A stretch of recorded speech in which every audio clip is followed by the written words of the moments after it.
Welcome to the Predictable Revenue Podcast, where frontline sales leaders teach you how to build and scale an outbound sales team.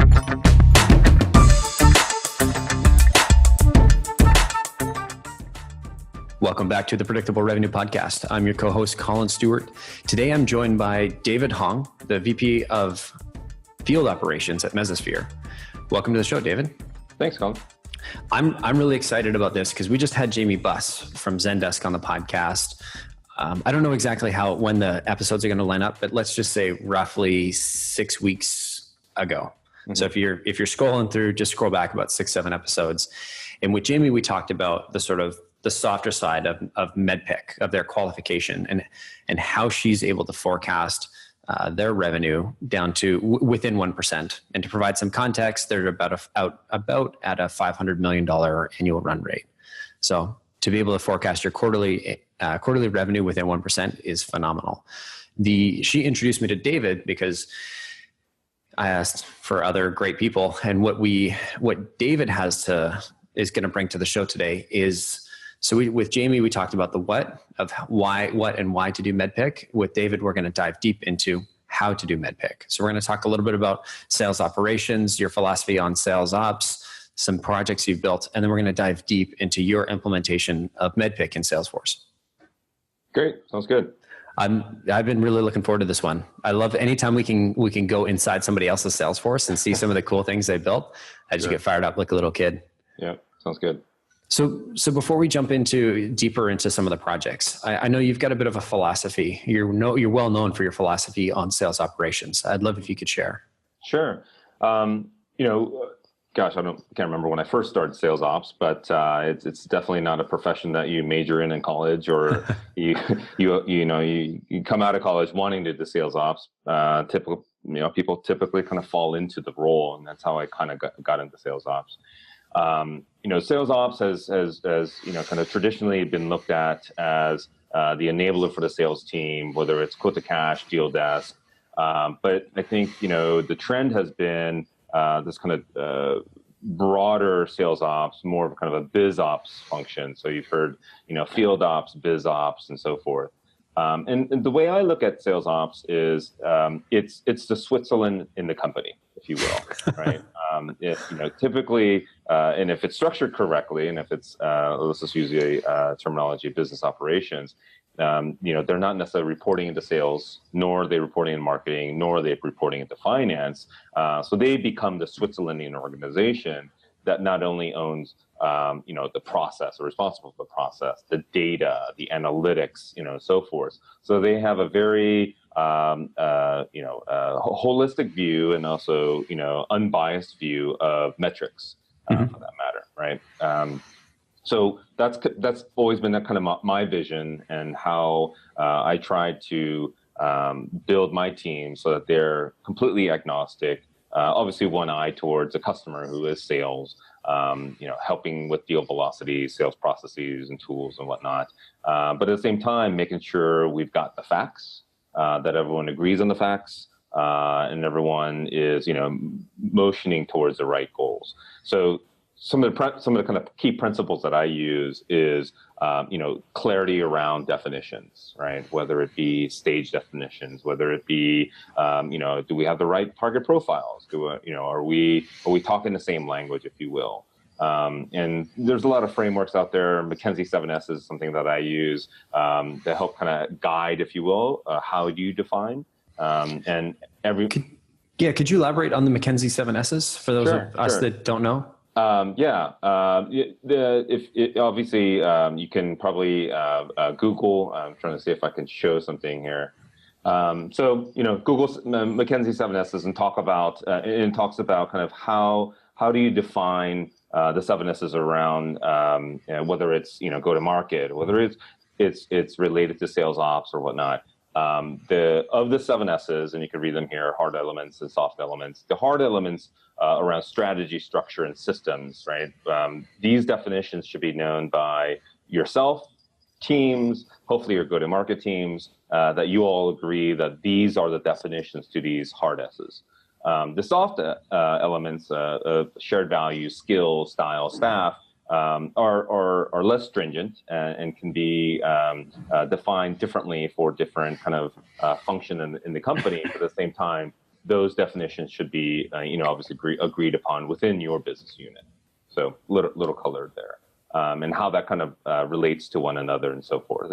It's a good, again, with any framework, and there's a lot of them out there, but this has been something that's been useful for me and helpful to kind of communicate out to the go-to-market teams. Gotcha. And so those that are listening, it's essentially the shared values is sort of at the core, and then strategy, structure, systems sit on top or sit on the outside of the top half, and then skills, staff, and style make up or comprise the bottom half, and they're all interlinked together. That's right. And that's as good of an audible explanation as you're going to get out of me today. Right.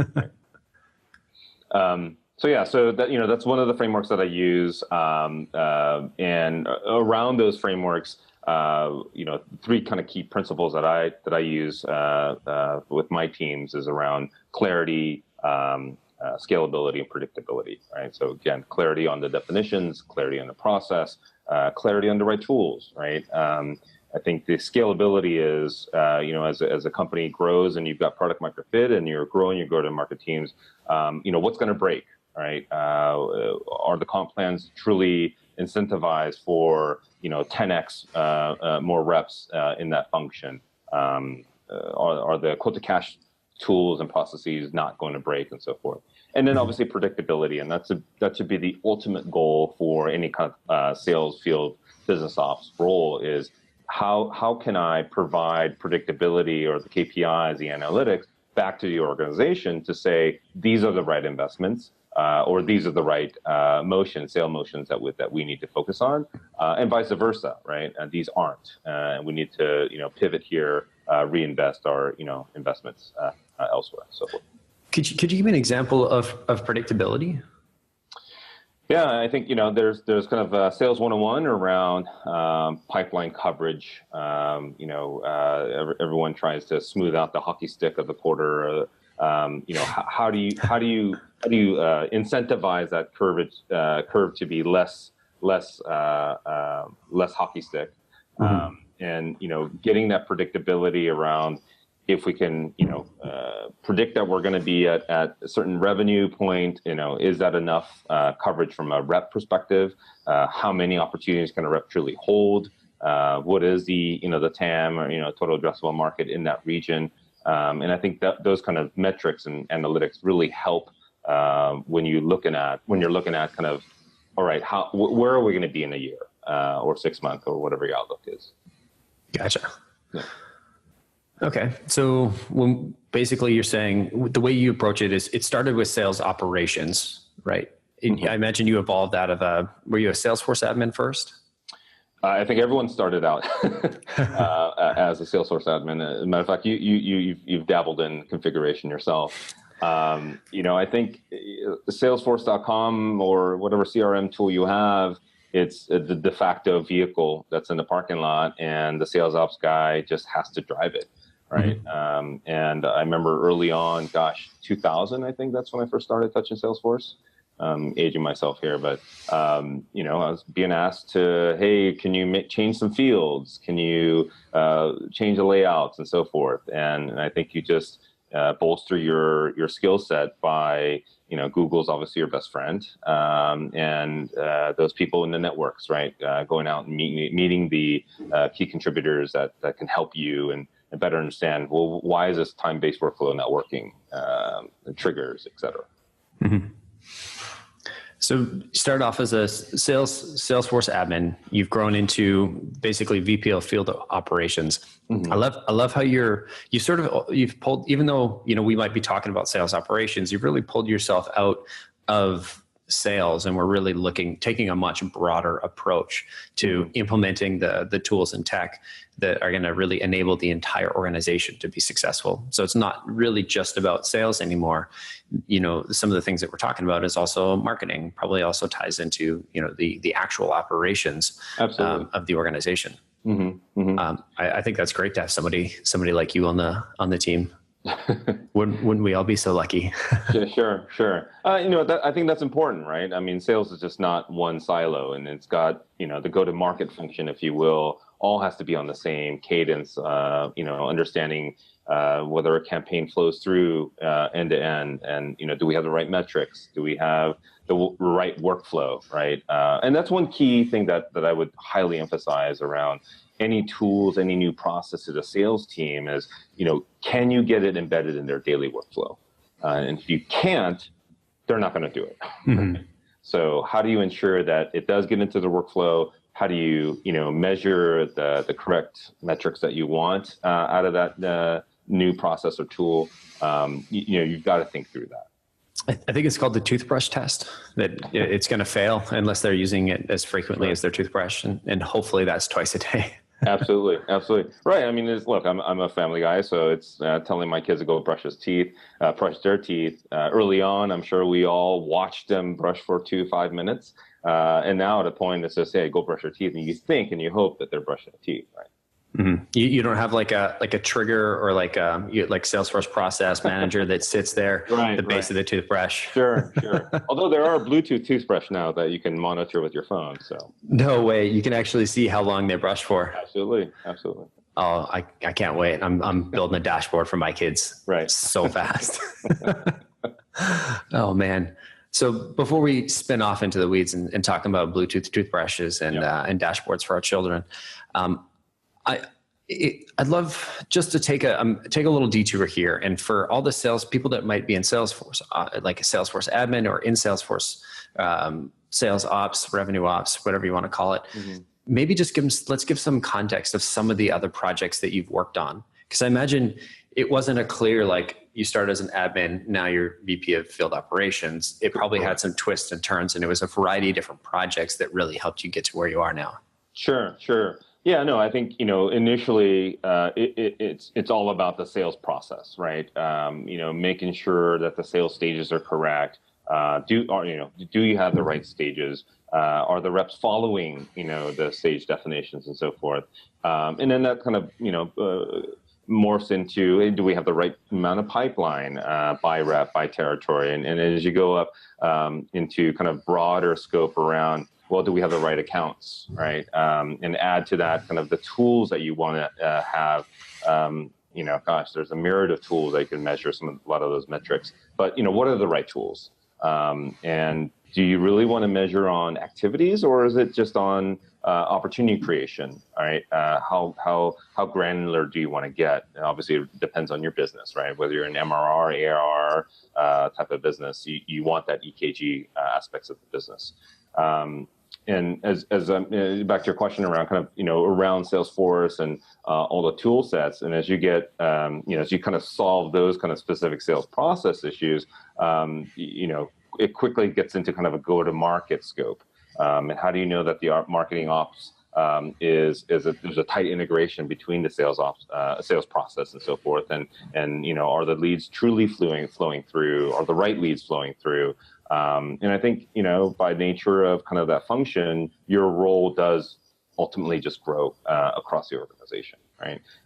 One example is, we recently moved moved their entire support team onto Salesforce.com's, support cloud, I guess that's what they call it now. Mm-hmm. And now we truly have a 360 view of the customer, right?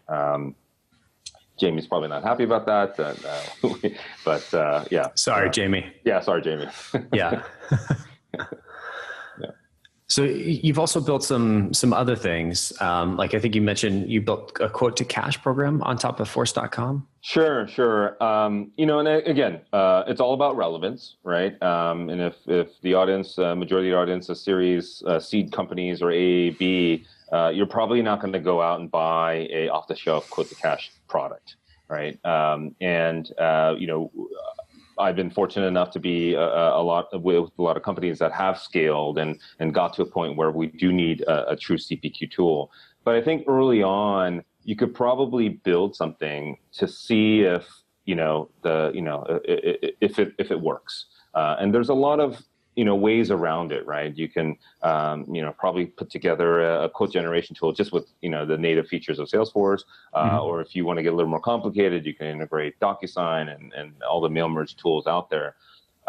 So in our case, or rather in my case, I've been fortunate enough to have a phenomenal systems guru with me for several companies now who, we share the kind of similar principles of let's build it, see if that takes, right? If the market takes, from a business perspective, and at that point in time, let's then migrate it over to kind of more of a packaged a solution.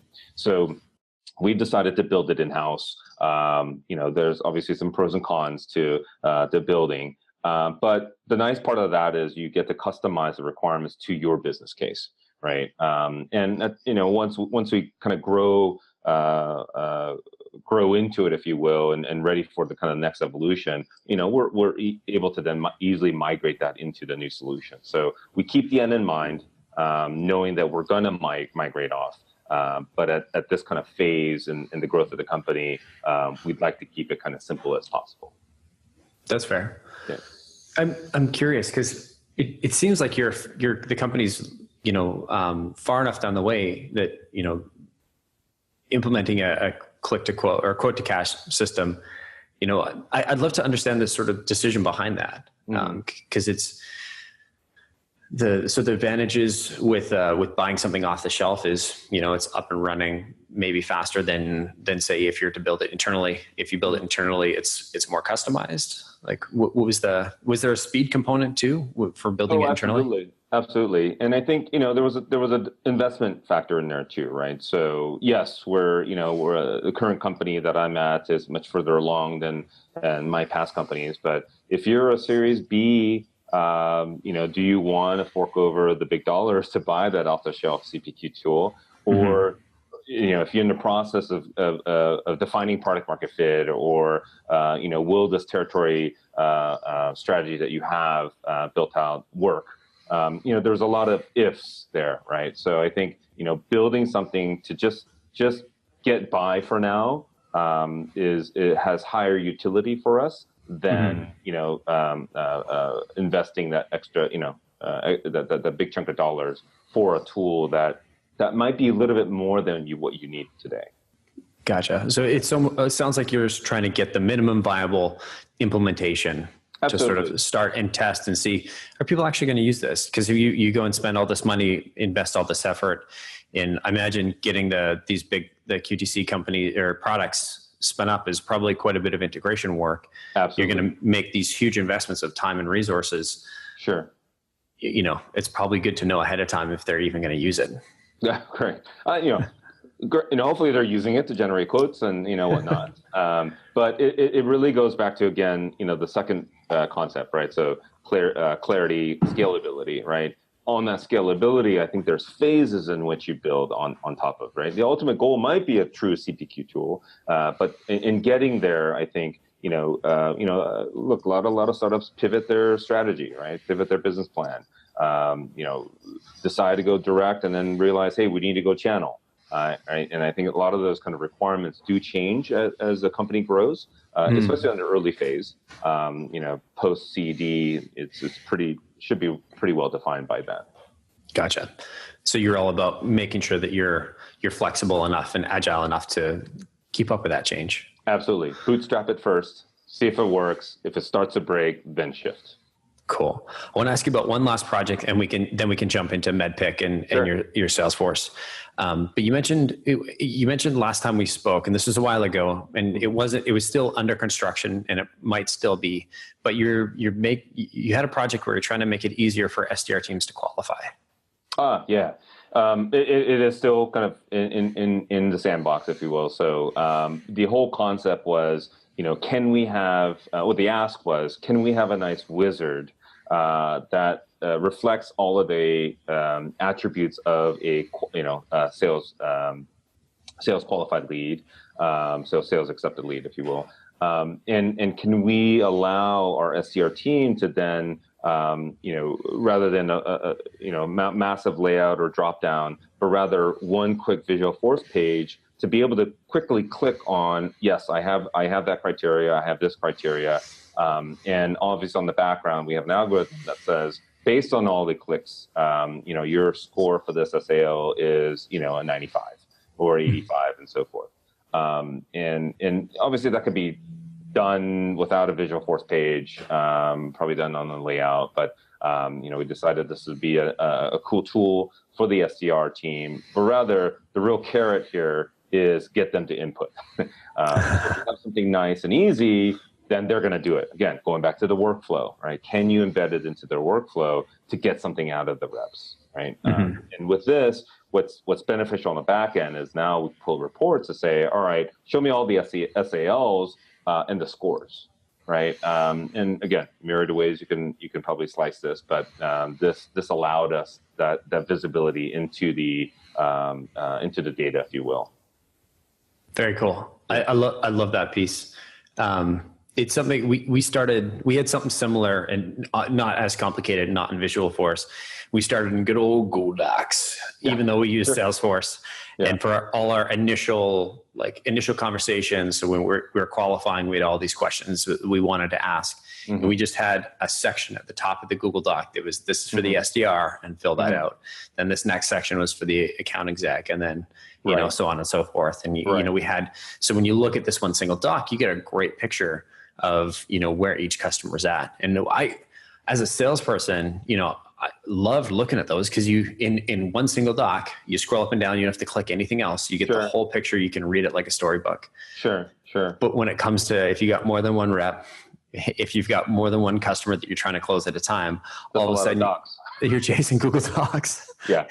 Right. I was like, it was a great idea in theory. And we ran with it for quite a while before it was like longer than I'd like to admit. And it was costing us, data. So we basically replicated that in like a tool that just is like, it's a note-taking tool that connects into your Salesforce.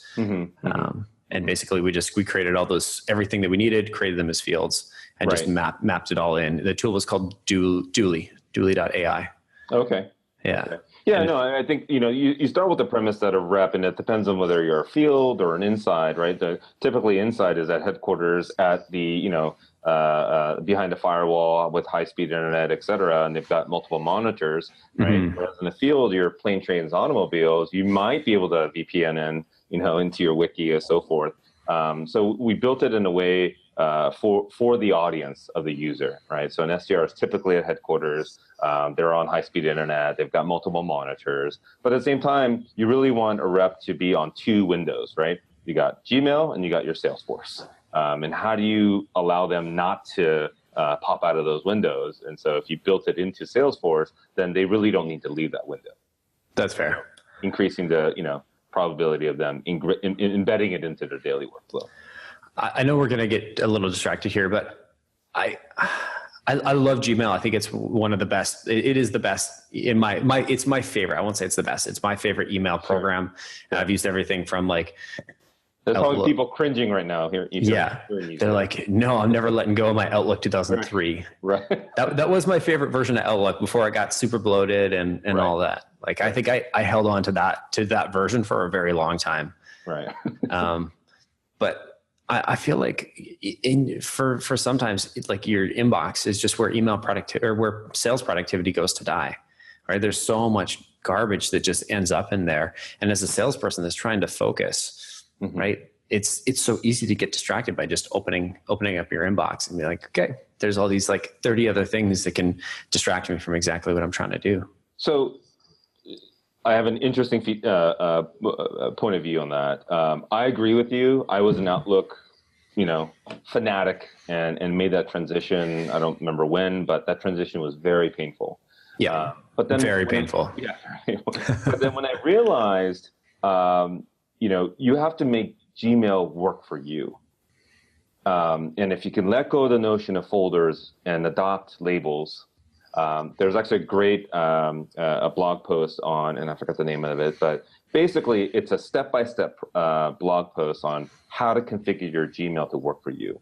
And the basic premise is you've got your Gmail, one pane of inbox, but this allows you to have multiple panes, and you're able to define which each of the panes reflect, right? So, and in addition to that, the concept of Gmail is you archive everything and you render in only emails that are relevant to you. Again, going back to the premise of making Gmail work for you, and being able to flag which correlate to each of the panes. So if I get an email and it's high urgent, then I'm able to, I think it's a red exclamation mark, and that automatically goes into the window pane that is categorized for that particular icon. And that way, when I open up Gmail, I'm not seeing what's not relevant, but rather it's already pre-prioritized for me. Gotcha. That makes sense. Yeah. Yeah, love it. I'll track you down after the call here, and I'll get that link from you. We'll throw it in the show notes. Yeah. So we've done a lot of teasing, and I'm ready let's dive into MEDDPICC. Sure. Let's do it. So I think I know you've got some slides, and then we'll actually jump into your Salesforce. But I think for a refresher of those that didn't see the Jamie Buss podcast, there we go. What is MEDDPICC? Sure. Let me go full screen here. So this is just a slide in our sales process deck around defining what that sales process is, and this particular slide talks about MEDDPICC. I think this originated from MEDDPICC, and there's probably many forms of MEDDPICC out there, and this is how we define MEDDPICC. So I won't read through each of the definitions here, but metrics, economic buyer, decision criteria, decision process, paper process, identify the pain, champion, and competition. This, I can't take credit for this. We have a phenomenal sales enablement leader here who has, from his previous lives, has kind of recommended this methodology, this process to our business, if you will, as you realize that, look, we need again, going back to clarity on specific definitions around these metrics, if you will, so that we're all talking the same language, and at the same time, the reps also understand, where am I in this deal? Is it real? Am I talking to the right person? Do I understand what that process is going to be once they say yes, and so forth? So hopefully this is helpful for you and your audience. For sure. I'm curious, rough deal size here. Are we talking low 5 figures, mid 5 figures, 6 figures, 8 figures?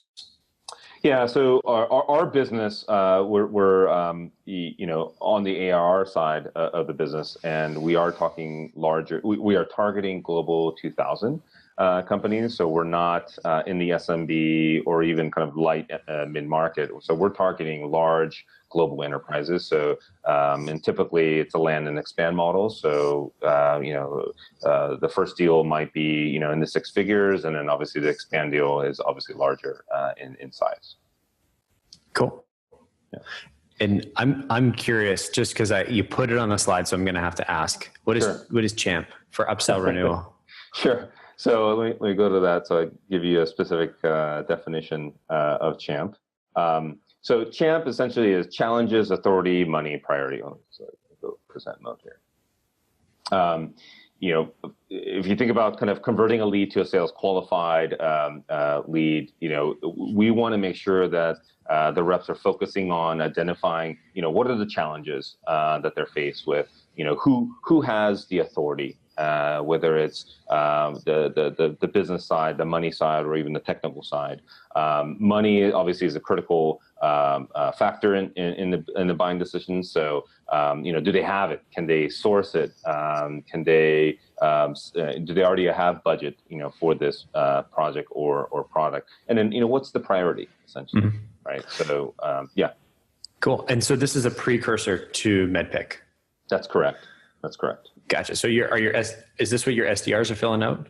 That's correct. Primarily, the SDRs are focused around these kind of components on, is this the right target for us? And is there a high propensity for this, lead to convert into a sales qualified lead?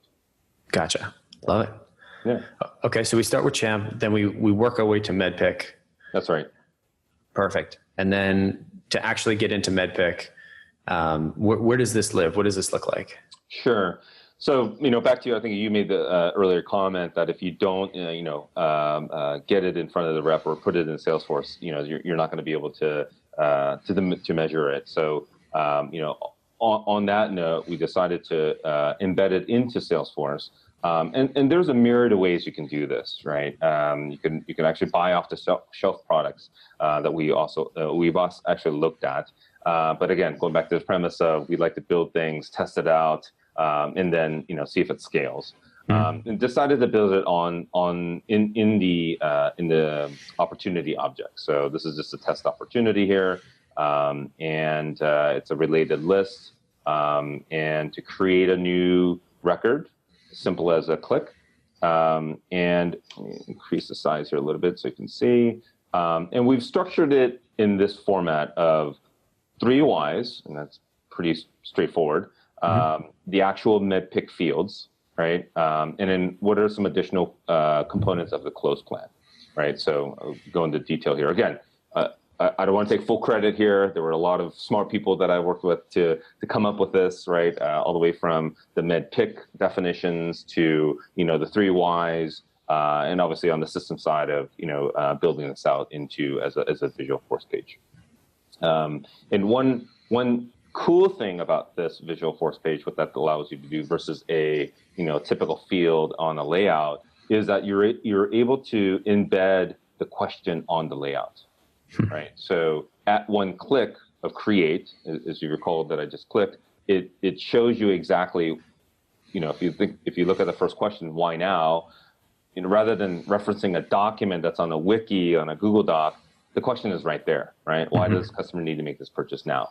And as somebody types the reason, right, it goes away, right? And that saves. And if you decide, hey, you know what, that's not the reason, the question reappears. So again, it keeps the rep engaged or person engaged, and referencing the question helps guide them in that specific question. Gotcha. And so basically the structure of what you've done here, like walk me through how we got to this page. What started first? Sure.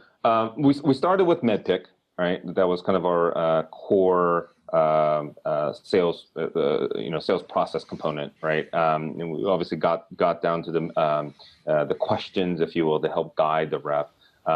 And if you took a step back from there, we wanted to, because MEDDPICC is essentially part of a closed plan, right? One suggestion was, and within the closed plan, we just collapsed this. There's some additional things around risk, right? What help do you need? What's the org chart look like, and what's the kind of the timeline of events leading up to the deal itself? And we're again, this is the first iteration of it, and we've got some additional steps that you have to do to either attach the org chart or the timeline events, if you will, that's attached to the record. But this in its entirety is essentially the deal's closed plan, right? You've got MEDDPICC, you've got the additional risks and help, and more importantly, the 3 whys. And this is a suggestion by our customer success leader of what's worked for him in the past. And I've seen iterations of this, and I'm sure you have too. But if you can't answer these questions of why now, why your product, why do anything at all, that really helps to kind of clarify, why am I even moving forward with this deal? Yeah. So again, the layout helps understand exactly what the question is asking for, and as you type the reasons, that helps to kind of guide the rep throughout the process. Perfect. So my Salesforce experience is mostly in like picking fields, building dashboards and things. I haven't touched Visualforce. What was the scope of this project? Was this something you did in an afternoon? Was this weeks or months worth of work? Like I said, I've had the privilege of working with some amazing coworkers, and one of the folks on my team is just a wizard in all things system-wide. Taught himself Salesforce, taught himself coding, and so forth. So the process, I'll kind of walk you through the process. here's the ask from the leaders, the field leaders. Hey, we want to build MEDDPICC into Salesforce. What's the quickest way we can do that without too many dials, buttons, and levers, but at the same time, give them the right guidance so that it's a standalone solution. So, get in a room with my systems leader and essentially kind of whiteboard the various solutions we could build out. There's obviously the t-shirt size of small, just kind of building it out as Salesforce as layouts. But what is that extra additional, clicks and calories that we can invest in to make it pretty cool, right? And we decided, I think it's worth the extra effort to build it in a Visual Force page because one, it allows for layouts, it allows for definitions. And again, it looks a lot better than a typical kind of opportunity layout with fields. And you've really accomplished the clarity here, right? There's no going to, like you said earlier, there's no having to jump back to the company wiki and be like, okay, what is decision process? What am I supposed to put here? And how do we score this? And Absolutely. Yeah. And it goes back to that workflow, right? Because we all know, we've all been there where, between flights, we're going to customers, coming back from customers. The last thing you want to do is remember a definition on something that your manager's pounding you to get done. So you can at least open it up, whether in your laptop, on your phone or smartphone, et cetera, and at least start the process, if you will, right, as a standalone solution. Awesome. Yeah. So what happens after you submit one of these MEDDPICC? Sure. So once you save it, it creates a record. Obviously, it's going to reflect all of what you've added in there. We've also allowed for a Google's Docs attachments for either the org chart or here are the calendar of events kind of leading up to the close of the deal, and that lives obviously on this record on the opportunity. Now, what's helpful for managers, if you will, is that now it's all in Salesforce and you can run reports against it, right? To say which opportunities at a certain attribute, right? Whether it's above a certain percentage, forecast category, dollar amount, there's a lot of dials there on the report criteria to say, these are the culprits, right? That I want a closed plan filled out for. Which ones have, one filled out, which ones don't. So I think there's different ways of solving it. The way we solved it was we said the rules are if you have an opportunity within the quarter that is over a certain threshold, right, over 100K, and it's within 60 days of close, it's an automatic checkbox on the opportunity. And so what that does is it'll fire off a alert to not only the Opti owner, but also their manager and also our theater leaders to say, hey, this opportunity has met the criterias. Please complete the closed plan. And it obviously links the actual record. And all the rep has to do is go to the opportunity, go to the MEDDPICC section, like I said, create a new one, and off they go. Awesome. And I'm noticing these are all text fields. So it's all qualitative data. Yeah, that's so one of the drawbacks of not having drop downs or actual values is you're not able to pull reports and do filters on and so forth and pull reports on. And this is kind of the early phase of this solution.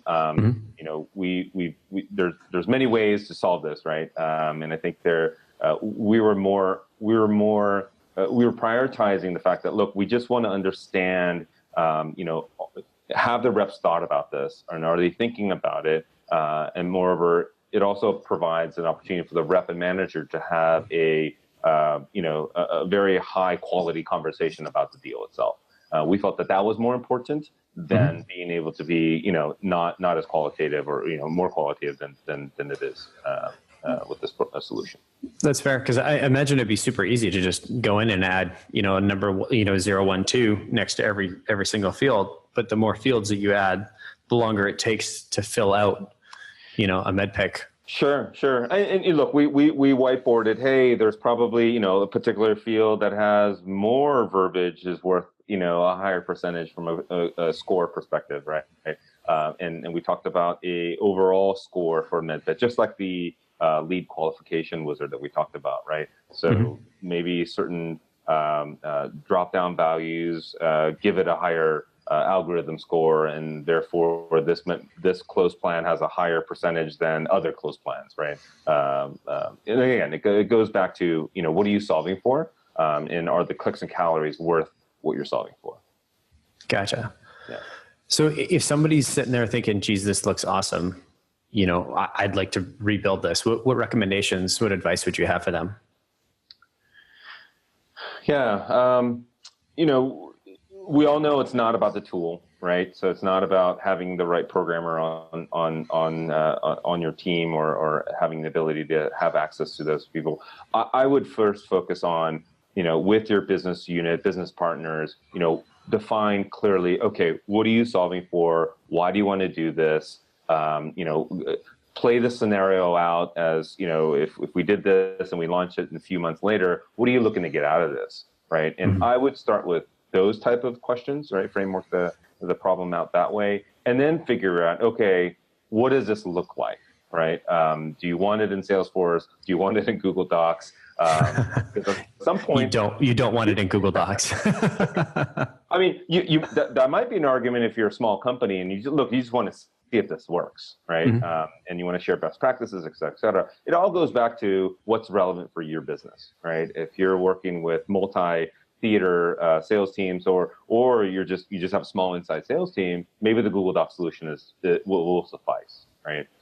But do know that you're going to evolve, right? We'll probably evolve from what you see here today to something a little bit more elaborate as it catches on, if you will, right? Because the worst thing for a sales ops, biz ops professional is, hey, the field team or the customer asked for this, I built it, 6 months later, nobody's using it, right? So that's something you want to make sure that you obviously keep an eye towards. Do you? And I guess with all the triggers and fields, it helps sort of monitor who's filling out your who's filling out the closed plans, who's filling out MEDDPICC. Absolutely. 3 Ys. Absolutely. Great. We've got one last sort of question segment before we close out of this. So I got one last thing I'd like to ask you. Sure. But is there anything else we should cover before we turn off Salesforce? Turn off. Well, that's okay. That's all right. Yeah. Before we move on to the next subject. Yeah, no, I think, again, this is, and every company is going to be very different. The definitions are going to be very different. It might be applicable to you. It may not be. You might want to trim it down a little bit more. Again, what works for you, it really should be the driver, not, management just wants certain fields filled out, because that's how reps look at it, right? You want me to fill a closed plan? Why? I've already told you, do I really need to fill something out? And then becomes less of a kind of a dog and pony show versus, hey, let's have a strategic conversation about this deal, right? And use that as a guideline. Gotcha. Yeah. I appreciate the wisdom. My last question, I ask this with every guest, and I never tell them about it ahead of time because it's way more fun this way. You get that little rush of like, what is he going to say? Sure. When was the last time you made a cold call? Wow. That's a good question. Again, relevance. Obviously, I'm not, carrying any quota today. My own quota, that is. And I think the closest thing probably is, outside of revenue and ensuring that the sales team is functioning, recruiting is probably my number 2 priority, right? Okay. Finding the right people, having a deep pipeline of candidates, et cetera. And specifically for my team, I troll LinkedIn, and I kind of look at that as sales, because I think recruiters are just as much a sales rep as a rep is. And having to entice somebody via LinkedIn in mail to say, hey, I've got this great opportunity, have a conversation with me. Or do you know anyone that might be interested? It's probably the closest thing to a cold call. And once if they say yes, is having that conversation and trying to sell them on, the opportunity, and obviously, qualifying at the same time is probably the closest thing to a cold call. Cool. So I want to give you the opportunity to sell Mesosphere and why somebody should work at Mesosphere then, if that's the context. Sure, and we always, but the caveat is, because this is a podcast about sales, we got to role play a cold call. So you got to cold call me, and let's say I'm like what's your target profile for somebody that you'd be trying to recruit? For my team, it's probably on the, biz ops team, whether you're a process or system person. And it's about, so that's kind of the target profile I would probably look for. Okay, perfect. So I'll be on the other end. Sure. Ring, ring. Hey, this is Collin. Hey, Collin, this is David Hong calling from Mesosphere. Thanks for making time for me. I know I reached out to you about an opportunity that we have on our biz ops team. Love to tell you about the opportunity itself, but at the same time, love to understand kind of what you're looking to get into. Maybe we can fast forward through your background and profile, but what Mesosphere. Let me explain it to you like I explained it to my wife, because that's always a clear indication of whether or not it's believable or it's clear. Mesosphere essentially is the operating system for data center, just like an operating system is for your laptop. Right. So if you think about the laptop that you're using, you've got a lot of programs that are running, using up so much RAM, so much memory, et cetera. Well, what that operating system allows you to do is to maximize those resources. Right. So it doesn't burn up the CPU time, it doesn't burn up your fan, and so forth. If you could imagine data center wise, whether you're on-prem or in the cloud or even a hybrid solution, what is optimizing the data center usage across all of your centers, right? And that's what Mesosphere DCOS, Data Center Operating System, provides for you. It optimizes and minimizes, overuse of certain data center resources and so forth. David, that sounds really great, but I'm not a data center engineer. I got my start as a Salesforce admin. Sure. I'm just an operations person. Absolutely. Why is all this relevant to me? Why is that relevant? Is at the end of the day, you and I know sales ops, business ops, it's all widgets to us, right? Whether it's cloud-based or hardware, component, et cetera. And what I need right now is somebody who can understand, how do I help a field team sell more widgets, and at the same time make it simple, build out solutions that are scalable, and at the same time provides us a clear metrics to allow us to grow in the right places where we need to be. That sounds interesting. I'm going to keep cutting you off because I'm a rude person and you cold called me. Sure. Why would I want to work for you? Why you would want to work for me? That's a great question. I'm trying to build a team that is not just focused on, I'm a Salesforce admin and this is all I build, but rather I'm looking for business partners who is able to look at challenges broadly, understand the impact to internal, external folks, and help build solutions that scale with what we have today. And at the same time, as we grow, because we're all betting on the common line here, that it will scale and it will grow. And with that comes more responsibilities and more challenges. And at the end of the day, we want people with a sense of humor and who enjoys what they're doing. That sounds great. I saw you on this awesome podcast a couple of weeks ago, the Predictable Revenue Guys. It was amazing. Best podcast I've ever seen. I'll take the job. Thanks for coming on the show, David. That was really fun. Definitely enjoyed the time. And if anybody's interested in getting in touch with you, asking questions about the podcast, about the episode, or if they're looking for, if they are that sort of target persona that you're looking for, what's the best way they can get in touch with you? Sure. LinkedIn is obviously, the de facto, David Hong, H-O-N-G. You can look me up at Mesosphere. dhong at mesosphere.com is also another way to get a hold of me. Right on. Great. Thanks so much. Thanks, Collin. Cheers.